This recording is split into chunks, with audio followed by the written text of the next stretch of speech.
Hello everybody, it's Sarah, and today I am back with another review, and that review is of Vevin Song by Jonathan Neves Myers. A book that in fact is coming out today as I'm uploading this video, if I'm remembering correctly, so I would call that perfect timing.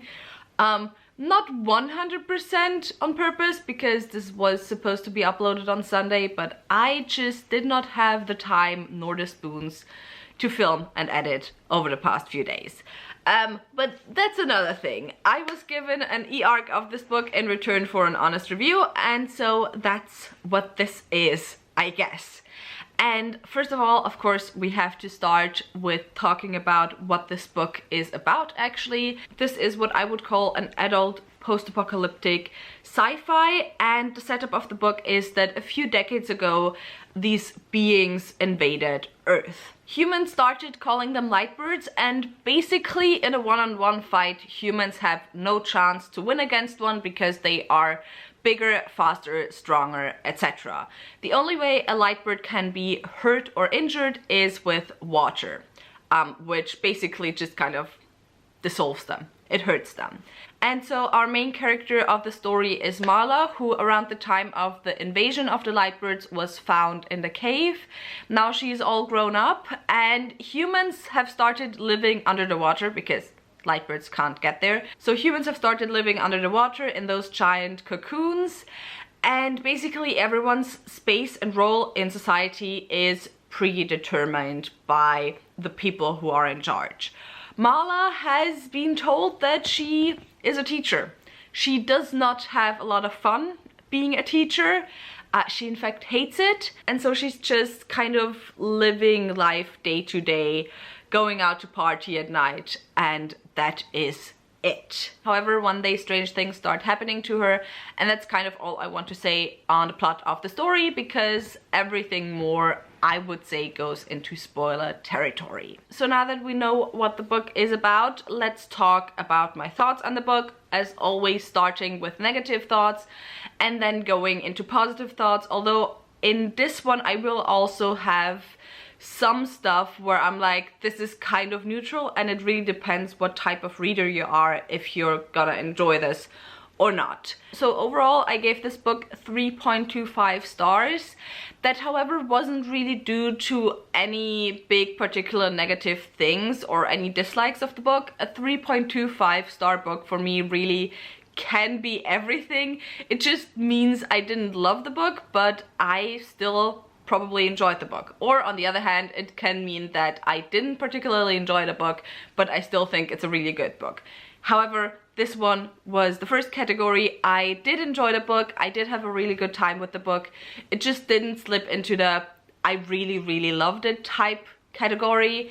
However, the reason for that, I think, might be that I am just personally not the biggest fan of science fiction, of post-apocalyptic stuff, and so on. I've talked about that in my January wrap-up a little bit. I am just someone, I really like fantasy, not just because of the stories, which obviously sometimes in science fiction can be similar, but I just really like the vibes of fantasy. And I'm usually not someone who overly enjoys the settings and, you know, the surroundings, the vibes of science fiction and post-apocalyptic stuff. So I think that was one of the reasons why I enjoyed the book, but I didn't necessarily love it. However, if you really enjoy post-apocalyptic stuff, obviously you're a different reader than me. Aside from that, it took me a little bit to get into the writing style. I found it just a little bit clunky at the beginning of the book. However, as the book went on, it got a lot smoother and I got way more into it. So that was something that definitely improved throughout the book. Aside from those things, there's not really any big negative things that I can mention or that I can say. There's one thing, however, where I would say be aware of that before you go into the book, and that is that this book is a very exposition heavy book. Like, we find out a lot about the invasion, we find out a lot about the history of the lightbirds, and a lot of that stuff is told to you in the form of a character exposition dumping. Exposition dumping is such a negatively connotated word. However, for me it's not necessarily a negative thing. because if you have a book with a lot of world building, you're gonna have to exposition dump sooner or later. It is what it is. But anyway, that's another discussion. So a lot of the exposition is included in the way of one character telling another character about whatever the exposition is. And so there is a lot of that. There is pages of that sometimes.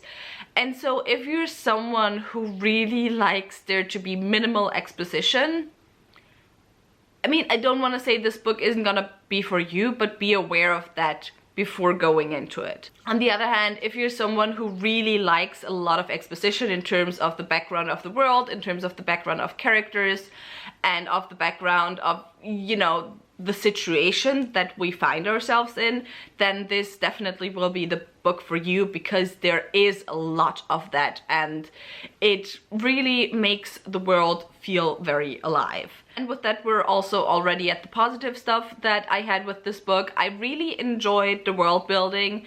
I found it very interesting and I thought there was a lot of potential, especially when it comes to possibly future books. Like, I'm not sure if this is supposed to be a series, but stuff is definitely left open enough that there could be a series in the future.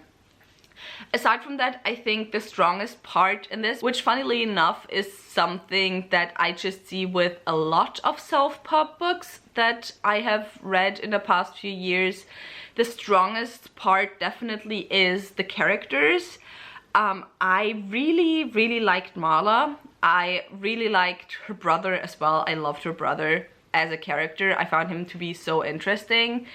I really like the main love interest as well. Like, the only thing that I would say with the characters is that sometimes I felt like the characters judged Marla a little bit unfairly, and it didn't really make sense to me why they blamed Marla for things that like really were 100% outside of her like area of being able to influence anything.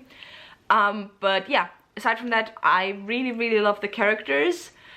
And yeah, I think that's already it for my review. I don't really have that much more to say about it. I think if you've recently been looking for a self-pub post-apocalyptic style book, it's definitely one you can pick up. I found it really interesting. And yeah, aside from that, also it's sapphic. I forgot to mention that.